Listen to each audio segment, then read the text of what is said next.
అందరికీ నమస్తే అండి. రాజకీయాలు చాలా లోతుగా ఉంటాయి. దిగే కొద్దీ ఇంకా లోతును చూపిస్తూనే ఉంటాయి. లోతుకు వెళ్ళే కొద్దీ ఇంకా లోతు. ఎప్పుడు బయటకు వస్తామో తెలియదు.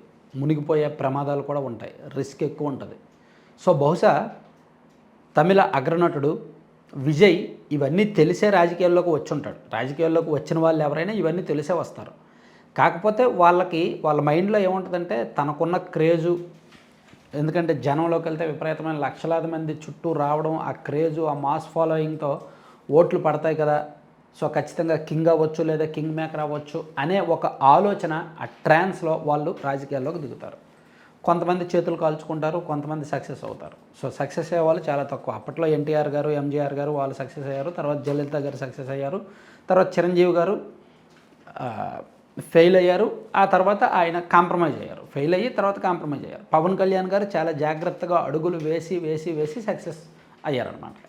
సో ఇప్పుడు వీళ్ళందరినీ చూసిన తర్వాత తమిళ అగ్ర హీరో విజయ్ చాలా జాగ్రత్తగా, చాలా చాకచక్యంగా, చాలా ప్రీ ప్లాన్డ్గా రాజకీయ పార్టీ పెట్టాడు. అతనేమో అంత ఆషామాషిగా షార్ట్ డెసిషన్స్ ఏమీ తీసుకోవాలా.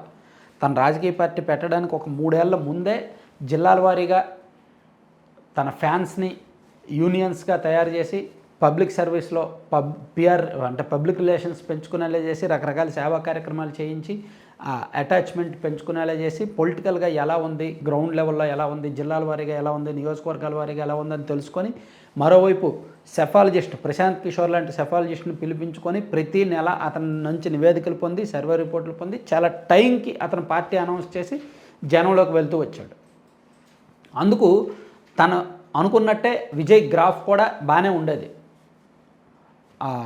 కరూరులో ఆ ఘటన జరగక ముందు వరకు కూడా విజయ్కి దూకుడుగా రాజకీయం చేశాడు.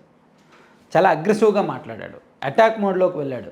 అక్కడ రాష్ట్రంలో అధికారంలో ఉన్న డిఎంకే మీదకి, కేంద్రంలో అధికారంలో ఉన్న ఎన్డీఏ మీదకి కూడా. సో ఇద్దరికీ సరైన ప్రత్యామ్నాయంగా కనిపించాడు ఒకానొక దశలో. సో ఇంక తిరుగులేదు అని అనుకునేంత వరకు వెళ్ళాడు. సో ఓట్ బ్యాంక్ కూడా సుమారుగా ఒక 15 నుంచి 18% ఓట్లు వచ్చేస్తాయి విజయ్కి.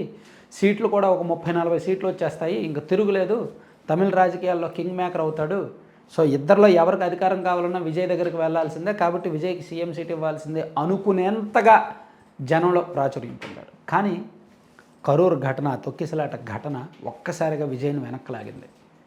ఎంతగా లాగిందంటే అతని మీటింగ్కి జనం రావడానికి భయపడేంతగా, అతన్ని అనుచరుల మీద ఈ సిబిఐ కేసులు పెట్టి ముప్పు తెప్పులు పెడుతున్నంతగా, విజయ్కి కూడా ఎప్పుడు సిబిఐ నోటీసులు ఇస్తారో, ఎప్పుడు రమ్మంటారో తెలియనంతగా. సో తను ఎప్పుడు కూడా ఇటువంటి కేసులు చూడాల, ఇటువంటి పరిస్థితి ఊహించలేదు. సరే ఇదంతా ఉంది కదా, ఇది రాజకీయాల్లో సర్వసాధారణమే అనుకున్నా, ఇప్పుడు కుటుంబ పరంగా ఒక సమస్య వచ్చి పడింది. మొన్నటి వరకు విజయ్ ఓ మంచి ఫ్యామిలీ మ్యాన్గా అనుకునేవాడు. కానీ ఇప్పుడు భార్య సంగీత సడన్గా విడాకుల నోటీస్ ఇవ్వడం, ఆ నోటీసు వచ్చిన 2వ రోజునే విజయ్ త్రిషాతో కలిపి ప్రైవేట్ కార్యక్రమాలకు అటెండ్ అవ్వడం, ఇదంతా చూస్తే ఓకే విజయ్కి త్రిషాకు రిలేషన్ ఉంది. ఎందుకంటే వాళ్ళిద్దరూ ఎప్పటి నుంచి 2006, 2007లో కూడా వాళ్ళు అప్పటి నుంచి కూడా వాళ్ళకి పరిచయమే. వాళ్ళు సినిమాలు తీస్తూ వచ్చారు. ఈ మధ్య కూడా వరుసగా విజయ్ సినిమాల్లో త్రిషానే యాక్ట్ చేస్తుంది. సో దానివల్ల వాళ్ళిద్దరి మధ్య బాండింగ్, రిలేషన్షిప్ ఉందని తమిళ మీడియాలో గాసిప్స్ వస్తూనే ఉన్నాయి. దాన్ని ఆల్మోస్ట్ నిజం చేశారనమాట. అయితే ఎన్నికల టైంలో ఇటువంటి రిస్క్ అనవసరం, ఫ్యామిలీ పరమైన రిస్క్ అనవసరం. ఎన్నికల టైంలో ఉండొచ్చు, ప్రతి ఒక్కరి ఫ్యామిలీలో ఇటువంటి ఇబ్బందులు ఉంటాయి. కానీ ఇంకో 1-2 నెలల్లో ఎన్నికలు పెట్టుకొని ఈ టైంలో ఫ్యామిలీ రిలేషన్స్ దెబ్బతినడం వల్ల మహిళా ఓట్ బ్యాంకు కొంత దెబ్బతింటుంది. పైగా బీజేపీకి అతను లొంగలేదు కాబట్టి, బీజేపీ పొత్తు పెట్టుకుందాం రావయ్యా అంటే సరెండర్ అవ్వలేదు కాబట్టి అతన్ని బీజేపీ ముప్పు తిప్పలు పెడుతోంది. అతనికి ఫైనాన్షియర్స్ కొంతమంది ఉన్నారు, ఫండర్స్ కొంతమంది ఉన్నారు, సీట్లు ఆశిస్తున్న వాళ్ళు కొంతమంది ఉన్నారు, అండ్ బ్యాక్ ఎండ్లో చాలామంది సపోర్ట్ చేయడానికి ఉంటే వాళ్ళందరికీ కూడా ఈడీ హెచ్చరికలు, సిబిఐ హెచ్చరికలు అండ్ ఐటీ నుంచి నోటీసులు వెళ్ళడం ఇవన్నీ జరుగుతున్నాయి. గత నెల రోజుల నుంచి కూడా విజయ్కి సపోర్ట్గా ఉన్న పెద్ద పెద్ద వ్యక్తుల జాబితా సేకరించి వాళ్ళందరికీ కూడా ఐటీ నోటీసులు, ఈడీ నోటీసులు వెళ్ళడంతో ఒక రకంగా విజయ్కి సపోర్ట్ చేయడానికి చాలామంది భయపడే పరిస్థితి. అంటే బీజేపీ ఆడుతున్న గేమ్లో విజయ్ బలవుతున్నాడు, తను ఊహించాల. అదే టైంలో ఈ ఫ్యామిలీ ఇబ్బంది. సో మరోవైపు అక్కడ తొక్కిసలాట ఘటన.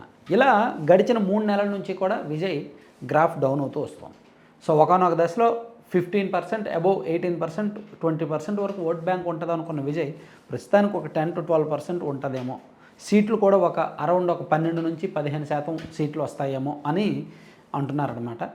సో ఇది ఏదైనా సరే అంత ఆషామాషి అయితే కాదు తమిళనాడు రాజకీయాలను మార్చడం. అందుకే విజయ్ కూడా తెలుసుకొని గత రాజకీయాలకు భిన్నంగా కాకుండా తమిళ రాజకీయాల్లో తమిళనాడు ఓటర్లను ఆకట్టుకోవాలి అంటే ఫ్రీబీస్ ఖచ్చితంగా ఇవ్వాలి. సో ఆ ఫ్రీబీస్ నిన్న ఆయన చాలా ప్రకటించాడు. నూతన వధువుల కంట ఎవరికైనా పెళ్ళి అయితే 8 గ్రాముల బంగారం అంట పట్టుచేరంట, 8 గ్రాముల బంగారం ఇస్తారంట అండ్ పట్టుచేర. అలాగే మహిళలకంట 2500 ఇస్తారంట నెలకి. అలాగే విద్యార్థులకు ఇలా చాలా వరాలు ప్రకటించాడు మహిళలకు ఉద్దేశించి.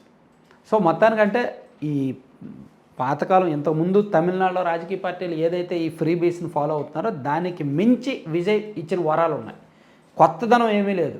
ఇంతకుముందు ఇచ్చిన వాళ్ళ మీద ఇతను ఇంతకుముందు రూపాయి ఇస్తే వీళ్ళు రూపాయి పావలా ఇస్తారని హామీ ఇచ్చాడు.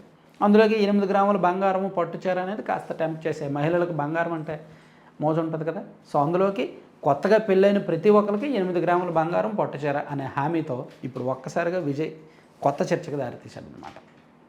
సో చూడాలి ఏం జరుగుద్ది, తమిళనాడులో ఎలా ఉంటుంది అనేది. Thank you.